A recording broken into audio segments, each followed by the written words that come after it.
Assalamualaikum warahmatullahi wabarakatuh. Selamat datang kembali di YouTube channel saya. Jadi hari ini kita akan membahas tentang akuntansi manajemen, tentunya dengan judul Cost Volume Profit Analysis. Dengan saya Kisrul Naswa dengan NIM 202100800174. Nah, semoga teman-teman yang menonton video ini selalu dalam keadaan sehat walafiat. Kebetulan juga saya hari ini baru fit setelah 4-5 hari gitu saya sakit gitu ya. Oke, kita masuk ke pembahasan yang pertama, yaitu ada pendahuluan. Nah, pendahuluan ini seperti yang sudah saya bilang, ini adalah penjelasan-penjelasan tentang cost volume profit analysis. Tapi hari ini saya akan menjelaskan di bagian pendahuluan. Nah, di pendahuluan sendiri, karena banyaknya tentang pengertian-pengertian, maka saya akan ambil yang pentingnya aja gitu ya.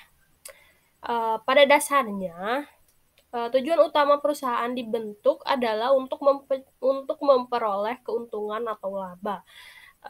Semua itu diharapkan dapat diperoleh dengan menggunakan sumber-sumber ekonomi yang tersedia, di mana sumber-sumber ekonomi tersebut memiliki sifat yang terbatas. Oleh karena itu, sangat penting bagi manajemen untuk memahami apa sebenarnya yang menjadi tujuan akhir dari sebuah perusahaan. Umumnya, untuk mengetahui perusahaan memiliki kinerja yang baik dapat dilihat dari berbagai sisi, dari segi eksternal maupun dari segi internalnya. Selanjutnya, cara yang dapat dilakukan agar biaya-biaya tidak melebihi penjualan ya adalah satu, meminimalisir biaya produksi dan biaya operasional dengan tetap memperhatikan kestabilan total penjualan. Yang kedua, menetapkan harga jual. Yang ketiga, meningkatkan total penjualan. Nah, dari sini kita dapat memahami bahwa ada hubungan keterikatan antara ketiga hal tersebut, yaitu antara cost, price, dan volume. Semuanya akan saling mempengaruhi satu sama lainnya. Analisis cost profit atau CPF, CVP, yang disingkatnya jadi CVP, merupakan model yang sangat berguna untuk perencanaan dan pengambilan keputusan manajemen dalam menentukan unit yang harus dijual untuk mencapai laba yang diinginkan oleh perusahaan tersebut gitu ya. Analisis CVP atau analisis cost volume profit mendeskripsikan hubungan antara unit yang dijual, biaya, harga jual, dan profit, yang dapat menjelaskan beberapa isu penting dalam pengambilan keputusan manajemen seperti dampak pengurangan biaya tetap total terhadap profit, dampak kebijakan kenaikan harga jual produk terhadap profit, dan lain sebagainya. Nah, manajer dapat menggunakan analisis ini untuk menganalisis sensitivitas atas beberapa alternatif skenario karena resiko perubahan harga jual, perubahan biaya tetap, perubahan biaya variabel, dan perubahan tarif pajak.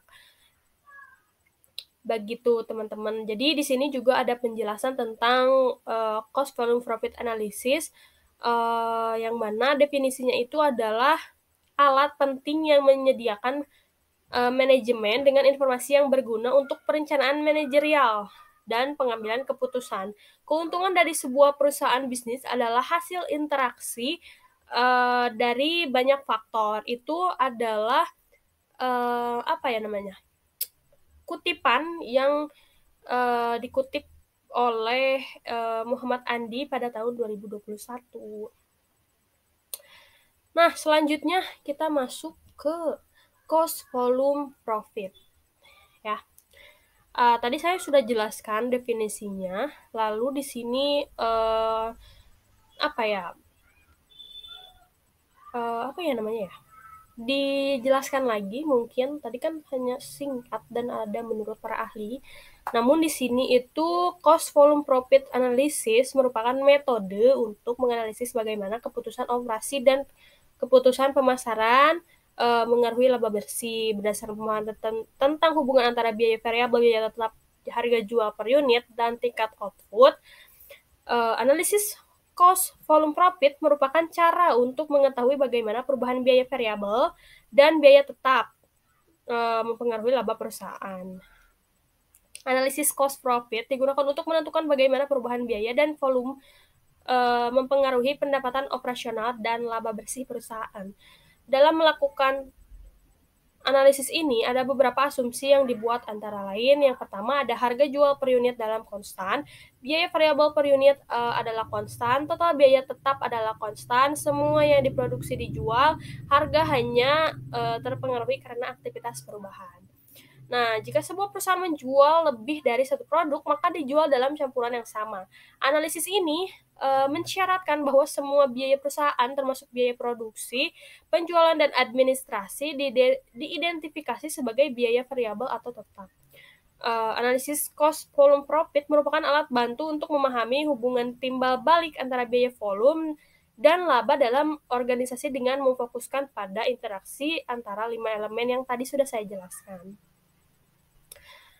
Nah, selanjutnya ada komponen cost volume profit analysis.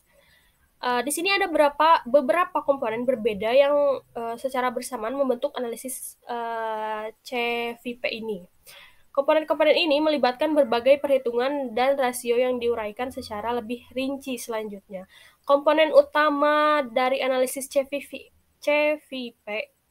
adalah yang pertama contribution margin ratio and variable expense ratio, ada break even point, ada margin of safety. Untuk menerapkan analisis ini, analisis cost volume profit dengan benar, pertama-tama kita harus melihat format margin kontribusi dari laporan laba rugi. Laporan laba rugi reguler mengikuti urutan pendapatan dikurangi harga pokok penjualan dan menghasilkan laba kotor. Sedangkan pendapatan dikurangi biaya. Nah, laporan laba rugi margin kontribusi mengikuti konsep serupa, tetapi menggunakan format yang berbeda dengan memisahkan biaya tetap dan biaya variabel. Nah, di sini juga tadi sudah saya jelaskan yang komponen utamanya. Jadi, tadi ada contribution margin atau margin kontribusi.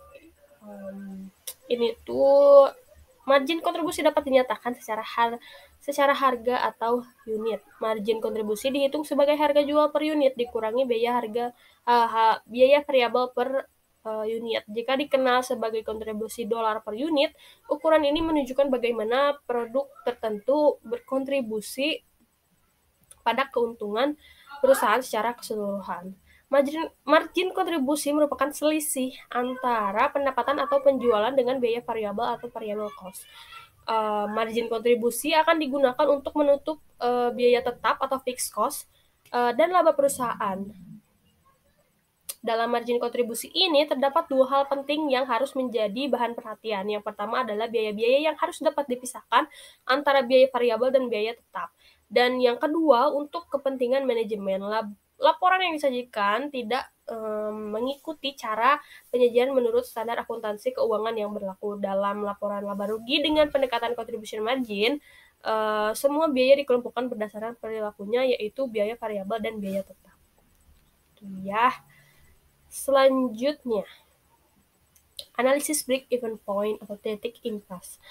Nah, ini juga merupakan suatu cara untuk mengetahui volume penjualan minimum agar suatu usaha tidak mendapatkan kerugian, tetapi juga belum memperoleh laba. Dengan kata lain, labanya sama dengan 0.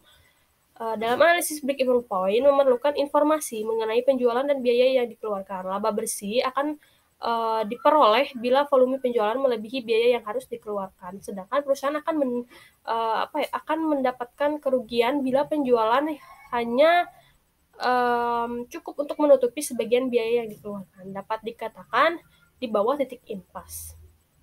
Analisis break-even point tidak hanya memberikan informasi mengenai posisi perusahaan dalam keadaan impas atau tidak, namun analisis break-even point ini sangat membantu manajemen dalam perencanaan dan pengambilan keputusan. Analisis titik impas ini atau break-even point adalah titik di mana jumlah pendapatan sama dengan jumlah biaya-biaya yang dikeluarkan perusahaan. Sehingga perusahaan tidak memperoleh atau tidak mendapatkan kerugian ataupun menderita karena kerugian tersebut. Dengan kata lain, unit yang dijual di atas titik impas akan menghasilkan laba.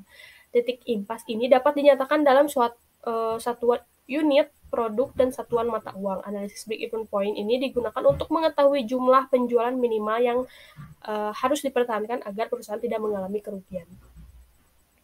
Selanjutnya, ada asumsi dalam analisis cost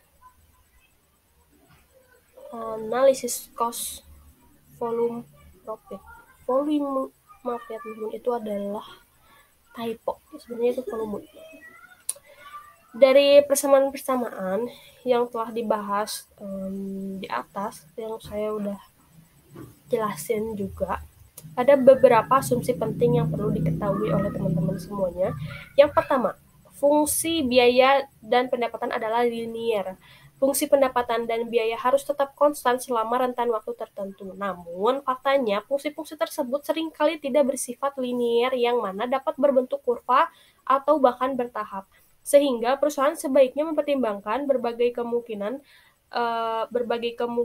tentang penjualan dan produksi karena jika rentan relevan telah diidentifikasi, maka hubungan biaya dan harga jual diasumsikan telah diketahui dan bersifat konstan. Selanjutnya, harga dan biaya dapat diketahui dengan pasti.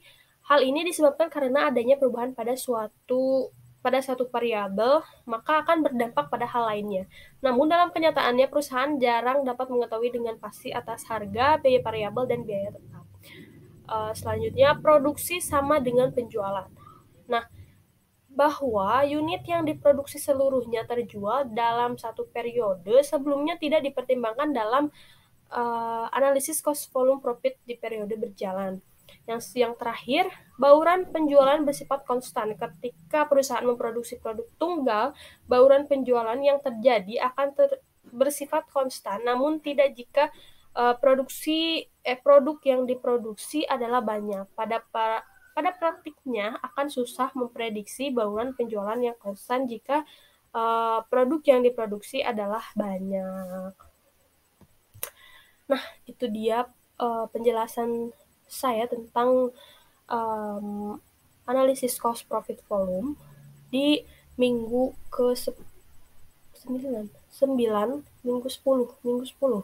minggu 10 karena ini sebetulnya tugas sesi 10 di mata kuliah akuntansi manajemen.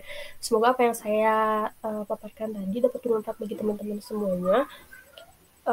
Mohon maaf bila ada salah kata ataupun salah ucapan. Wabillahi taufiq wal hidayah. Wassalamualaikum warahmatullahi wabarakatuh. Ketemu lagi di minggu depan.